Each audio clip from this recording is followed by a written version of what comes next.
So about 6 months in, I visited a local orthopedic doctor to talk about a revision. Now, a revision means cutting more off of my leg. Now, this chair isn't bad, but here's my knee, and here's my knee. And if I sit in a taller chair, my leg is just swinging in the breeze. I can't ride a traditional bicycle. I have a hand crank bicycle. It's really tough for me to sit, to get in and out of my car because this sticks out so far. So my quality of life with the leg that long is not good. He also said with me being an above the knee amputee versus a below the knee, above the knee is 10 times harder to do anything because I'm missing 2 joints. So what a difference a knee makes is for sure. And then I also am plagued with phantom limb pain 24/7. I really didn't care if I could run again. I just wanted to be able to walk and hike with my husband. So after visiting with that doctor and getting all that bad news, where my optimism flew out the window. The daily challenges that I faced were probably the most difficult that I had ever had in my life. And I'm living with type 1 diabetes, which means there's a lot of micromanaging there. I thought I didn't want to live anymore.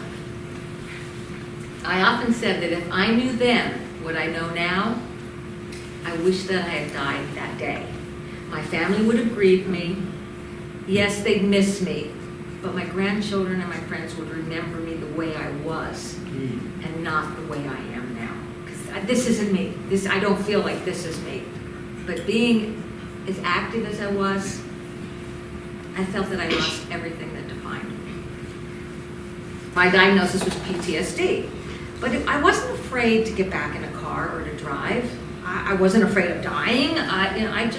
I think I needed the therapy for a different reason. I needed it to cope with my stupidity for getting out of the car. And I actually had a nurse say, if she had stayed in her truck, she'd still have her leg. Oh, yes. Yes. Oh, I wish I had those 3 seconds back. My husband stayed in the truck, and he rattled around a little bit, but he was back running in 10 days. And I was not. And I kept thinking to myself, I was angry. I was angry at myself for getting out of the truck. I was mad at my husband for driving so slow that day. I was mad at the young driver who caused the accident. I was mad at the man who was driving 80 miles an hour and took my leg off. And I was angry at God. I kept saying, what did I do to deserve this? Well, one day I found this quote, and I'll read it. I said, I sat with my anger long enough until she told me her real name was grief. And that hit me like a ton of bricks.